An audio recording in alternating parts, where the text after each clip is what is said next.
যারা অনেক চেষ্টা করেও বাংলাদেশের কোনো ব্যাংক থেকেই লোন নিতে পারেননি, আজকের ভিডিওটি তাদের জন্য।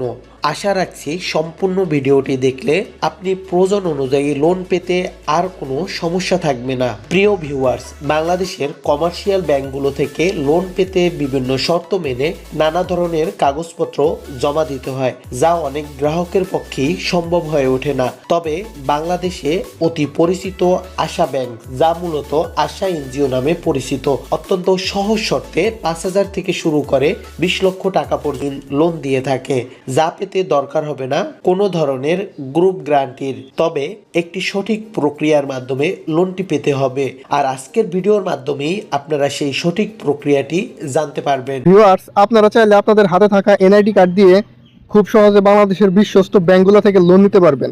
এমনই একটি ব্যাংক সম্পর্কে আজকে আপনাদের সাথে আলোচনা করব, যে ব্যাংক থেকে আমি অলরেডি 3বার লোন নিয়েছি এবং আজকের এই ভিডিওতে সরাসরি লোন নিব মোট 4বার হবে। ঠিক আছে, তো বেশি কথা বাড়াবো না, কিভাবে লোন নেবেন সম্পূর্ণ প্রসেস ভিডিওতে দেখিয়ে দিব। তো লোন নেওয়ার জন্য সর্বপ্রথম কি করবেন, আপনাদের ফোনে থাকা যে কোনো একটি ব্রাউজার ওপেন করবেন। আমি আশা করি আপনাদের সকলের ফোনে গুগল ক্রোম ব্রাউজার রয়েছে।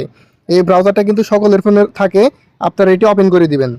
এটি ওপেন করে দেওয়ার পর এখান থেকে সার্চ আইকন পাবেন, এখান থেকে আপনারা সার্চ করবেন ASALOAN99.com, অর্থাৎ asaloan99.com। এটি লিখে কিবোর্ডে থাকা তীর বাটনে প্রেস করলেই ওয়েবসাইটটিতে চলে আসতে পারবেন। তো ওয়েবসাইটটাতে আসার পর এরকম একটি ইন্টারফেস শো করবে। এখান থেকে দেখেন নতুন ইউজার রেজিস্ট্রেশন করুন, ঠিক আছে, এখানে ক্লিক করবেন। এখানে কিন্তু ক্লিক করে দিতে হবে। এখানে ক্লিক করে দেওয়ার পর দেখেন আপনার পুরো নাম চাচ্ছে, ঠিক আছে, আপনার পুরো নাম লিখবেন, অবশ্যই একটি সঠিক মোবাইল নাম্বার লিখবেন। এখান থেকে পেশা নির্বাচন করতে পারবেন, আর এখানে যেই পাসওয়ার্ডটা লিখবেন সেই পাসওয়ার্ড নিশ্চিতকরণে এইখানে 2টা ঘরে কিন্তু সেম পাসওয়ার্ড দিতে হবে, ঠিক আছে, 8 সংখ্যার পাসওয়ার্ড দিতে পারবেন। তারপর এই নিবন্ধন করুন চাপ দিলে আপনাদের অ্যাকাউন্ট তৈরি করা হয়ে যাবে। আমার সব কিছু দেওয়া হয়ে গেছে, এখন নিবন্ধন করুন এখানে চাপ দিলাম, আমার অ্যাকাউন্ট তৈরি করা হয়ে গেছে। ঠিক আছে, দেখেন আমার অ্যাকাউন্ট তৈরি করা কিন্তু হয়ে গেছে। উপর থেকে সেভ আসলে এখান থেকে সেভ করে দিবেন, পরবর্তীতে লগ ইন করতে সুবিধা হবে। তো এখান থেকে যদি ব্যালেন্স আইকনে এই আই বাটনে ক্লিক করি, দেখেন আমার ব্যালেন্স কিন্তু 0 দেখাচ্ছে। ঠিক আছে, এখান থেকে একটু নিচের দিকে গেলে এই নোটিফিকেশনগুলো দেখতে পারবেন। এখানে দেখেন ব্রাঞ্চে যাওয়ার কোনো ঝামেলা ছাড়াই কিন্তু আপনি লোন নিতে পারবেন, লেখা আছে, সবগুলো পড়বেন। এখান থেকে তাদের সাপোর্টেও কথা বলতে পারবেন। আর লোন নেওয়ার জন্য লোন আবেদন, ঠিক আছে, এখানে ক্লিক করতে হবে কিন্তু। ঠিক আছে, তো আমি এখানে একটি ক্লিক করে দিলাম। দেওয়ার পর দেখেন এখানে লেখা আসছে আপনার নাম, তারপর হচ্ছে পরিমাণ এখান থেকে সিলেক্ট করতে পারবেন। তো নিচের দিকে যাই, দেখেন 5,000 টাকা লোন নিতে পারবেন, 10,000 টাকা, এটা আছে 20,000 টাকা, এটা হচ্ছে 30,000, 40,000, 50,000। তো আমার এই মুহূর্তে 10,000 টাকা লোনের খুব প্রয়োজন। ঠিক আছে, তো আমি এই 10,000 টাকা এখানে চাপ দিব। চাপ দেওয়ার পর নিচের দিকে যাব, এই অ্যামাউন্টগুলো সরিয়ে তারপর এখান থেকে দেখেন পরিশোধের মেয়াদ, ঠিক আছে, 3 মাস, 6 মাস, 9 মাস, 1 বছর, 2 বছর। তো আমি 1 বছর মেয়াদে নিব, 1 বছর ক্লিক করলাম। একটু নিচের দিকে যাব, লোনের উদ্দেশ্য, ঠিক আছে, তো আমি এখানে ব্যবসায়িক উদ্দেশ্যের জন্য নিব, আমি একটা নতুন ব্যবসা শুরু করতেছি, এই জন্য এই ব্যবসাতে ক্লিক করলাম। ক্লিক করার পর একদম নিচের দিকে যাব, যাওয়ার পর দেখেন এখান থেকে দেখতে পারবেন 10,000 টাকা 12 মাসের জন্য লোন আবেদন সাবমিট করুন। ঠিক আছে, তো আমি এখানে একটা ক্লিক করে দিলাম। এইখানে চাপ দেওয়ার পর দেখেন এখানে আসছে লোনের সারাংশ। ঠিক আছে, এখানে আপনাকে 10,000 টাকা লোন দিবে, 10,000 টাকার জামানত হচ্ছে 1,000 টাকা দিতে হবে। ইন্টারেস্ট কিন্তু এখান থেকে 1200 টাকা। ঠিক আছে, তাহলে 1 বছরে মাত্র 1200 টাকা লাভ দিয়ে আপনি 10,000 টাকা খুব সহজে লোন নিতে পারবেন। তো এখান থেকে সব তথ্য ঠিক থাকলে নিচের দিকে যাবেন, লোন পরিশোধের সময়সূচি এখান থেকে খুব ভালোভাবে দেখতে পারবেন, এটা আপনারা পড়ে নেবেন। তো আমি এখান থেকে এদের সব তথ্য ঠিক আছে এখানে দিয়ে এগিয়ে যান বাটনে ক্লিক করব। ঠিক আছে, এই পেজে আসার পর দেখেন এখান থেকে দেখাচ্ছে এনআইডি কার্ডের সম্মুখ ভাগ, ঠিক আছে, মানে প্রথম পৃষ্ঠের ছবি আর এনআইডি কার্ডের পিছনের ছবি দিয়ে এখানে জমা দিতে হবে। গ্যালারি থেকে এনআইডি কার্ড জমা দেওয়ার পর এখান থেকে আবেদনটি জমা দিন, এখানে ক্লিক করতে হবে। তো আমি এখানে একটি চাপ দিয়ে দিলাম। ঠিক আছে, এখানে দেখতে পাচ্ছেন 10,000 টাকা লোনের জন্য আমাকে 1,000 টাকা কিন্তু জামানত দিতে হবে সিকিউরিটি হিসাবে। ঠিক আছে, তো এখান থেকে আমি সম্মত হয়ে এগিয়ে যান, এখানে আমি একটি চাপ দিয়ে দিব। এই পেজটাতে আসার পর দেখেন এখান থেকে 10,000 টাকা লোনের জন্য 1,000 টাকা আপনাকে জামানত দিতে হবে বিকাশ, নগদ, রকেটের মাধ্যমে। ঠিক আছে, তো আমি বিকাশের মাধ্যমে তো বিকাশ সিলেক্ট করলাম। বিকাশ সিলেক্ট করার সাথে সাথে এখানে তাদের একটা বিকাশ নাম্বার শো করতেছে, পাশে দেখতে পাচ্ছেন কপি অপশন, এখান থেকে নাম্বারটা আমি কপি করে নেব, নেওয়ার পর বিকাশ থেকে সেন্ড মানি করে 1,000 টাকা দিয়ে দিব। তারপর ট্রানজাকশন নাম্বার এখানে সাবমিট করে দিব। আপনারা এখান থেকে যদি নগদ সিলেক্ট করেন তাহলে নগদ নাম্বার দেখতে পারবেন, রকেট সিলেক্ট করলে রকেট নাম্বার, ঠিক আছে। তো আমি বিকাশ সিলেক্ট করলাম, এখান থেকে বিকাশ নাম্বারটা কপি করলাম, তারপর বিকাশ অ্যাপসে চলে যাব। বিকাশ অ্যাপসে আসার পর অবশ্যই কিন্তু এখান থেকে সেন্ড মানি করতে হবে, ঠিক আছে।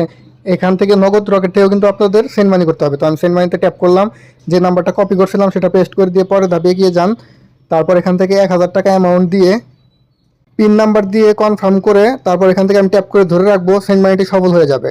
সেন্ড মানিটি হওয়ার পর দেখেন এখান থেকে ট্রানজাকশন নাম্বার শো করতেছে, তার পাশে দেখতে পাচ্ছেন কপি অপশন, এখান থেকে আমাকে ট্রানজাকশন নাম্বারটা কপি করতে হবে। আপনারা নগদ রকেট থেকেও সেমভাবে ট্রানজাকশন নাম্বারটা কপি করতে পারবেন, ঠিক আছে। তো আমি আবার ওয়েবসাইটের মধ্যে চলে যাচ্ছি। তো এখান থেকে আমাকে এই যে দেখতে পাচ্ছেন ট্রানজাকশন আইডির ঘর, সেন্ড মানি করার পর যে ট্রানজাকশন নাম্বারটা পেলাম এখানে তা পেস্ট করে দেবো। পেস্ট করে দেওয়ার পর এখান থেকে দেখতে পাচ্ছেন জমা দিন, জমা দিন নামের একটি অপশন, এখানে আমাকে ক্লিক করতে হবে। জমা দেওয়ার সাথে সাথে কিন্তু আমাকে হোম পেজে নিয়ে আসছে। এখান থেকে আমি এই চোখ আইকনে ক্লিক করলে দেখেন 11,000 টাকা কিন্তু আমার ব্যালেন্সে শো করতেছে। আমি 10,000 টাকা লোন পেয়েছি, আর যে 1,000 টাকা আমি জামানত দিয়েছি, টোটাল কিন্তু আমার 11,000 টাকা কিন্তু আমার ব্যালেন্সে যোগ করে দিয়েছে, ঠিক আছে। এখন এই টাকাটা আমি বিকাশ নগদ রকেটের মাধ্যমে আমার পকেটে নিয়ে আসতে পারবো। কীভাবে আমার পকেটে এই টাকাটা নিয়ে আসবো, এর জন্য এই যে দেখতে পাচ্ছেন উত্তোলন নামের একটি অপশন, এখানে আমাকে ক্লিক করতে হবে। তো আমি এখানে একটা চাপ দিয়ে দিলাম। এখান থেকে দেখতে পাচ্ছেন আপনার ব্যালেন্স দেখাবে 11,000 টাকা, নিচে দেখতে পাচ্ছেন পরিমাণ দেখুন কত টাকা আপনি উত্তোলন করবেন।